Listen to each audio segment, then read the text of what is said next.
Hey everyone, welcome to the Cardboard Republic. This is our January to be played video where we talk about a few of the games we're hoping to get to the table in the coming month. First off though, we are going to recap the games that we said we would be playing in December and see how well we did there.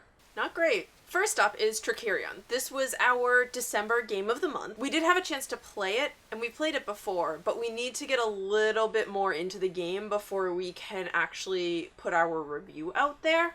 So I'm gonna give us like half a star for this one. Technically yes, but kind of no. Next up is Roll for the Galaxy. We definitely played this one, but we played it entirely wrong.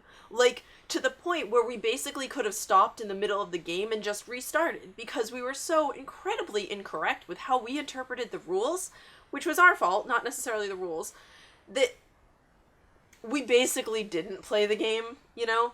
So again, half a star because we tried to play the game, and we did play a game with the components, but it was not Roll for the Galaxy.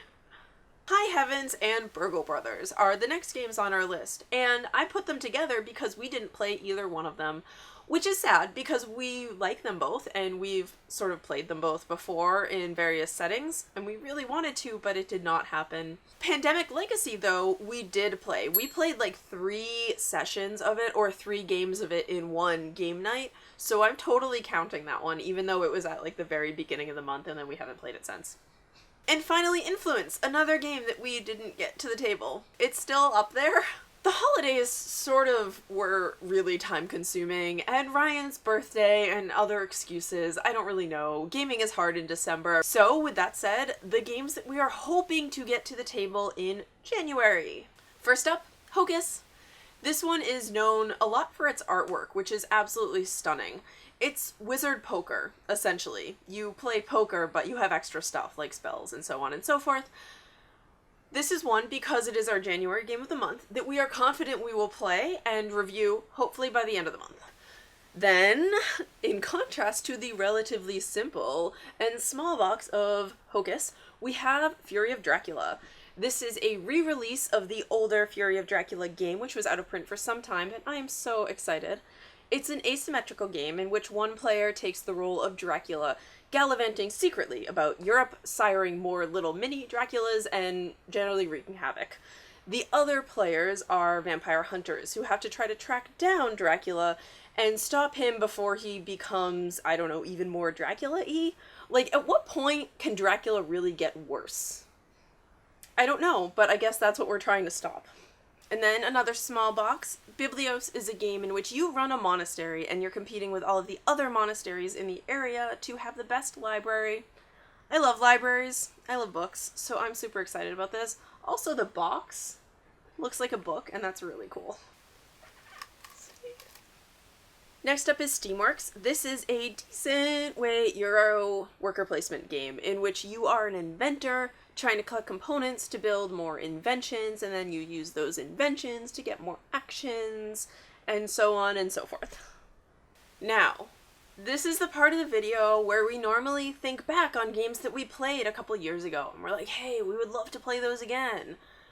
But just like last month, we're like knee-deep in Pandemic Legacy right now, and I don't want to play any other games. So we're gonna not pick a older game to replay, and instead we are going to go and say that we're going to play Pandemic Legacy again, and we will do that. Alright, so far we have a bunch of games replaying Pandemic Legacy because last month we drew Influence from our deck of games that we need to review, but we're not able to actually play it. I'm going to shuffle Influence back into the deck. Okay, and then I'm going to draw another game. Once I'm done shuffling. Okay, ready? Vici! So Vici! Vici is a 2-player tactical game. Like a lot of other tactical games, it is relatively abstract in mechanics, even though there is a theme to it. I am really bad at these games, so this does not bode well for me, but we will be giving it a try this month and we will let you know how it goes. Okay, that's what our gaming looks like in January. Hopefully. I at least hope that we do better than we did last month, but just to recap, We have Hocus, which we definitely need to play because it's our January game of the month. And also everyone's talking about it. We have Fury of Dracula, we have Biblios, we have Steamworks, and we have Vici and Pandemic Legacy, but like I almost don't even want to include that because I know that I'm going to play it anyway. Because I want to play it so bad. Like I would stop this right now to go play Pandemic Legacy and just come back later, but we can't really do that. Anyway, those are the games that we're playing in January. If you've played one of the games that we've listed, I'd also like to hear your opinions and maybe if you have some strategies for Vici so that I don't lose so brutally every time, I would appreciate those. As always, if you like the content that we are putting out, please hit like below and subscribe to see more from us, and we will definitely have more videos in the coming month. We will see you later. So Steamworks is the last game in our little list of games that we are hoping to play this month, aside from a couple others, which we'll get to in a second. Details. It's kind of like Wizard Poker. So much so that it's basically Wizard Poker. I'm A+ at shuffling.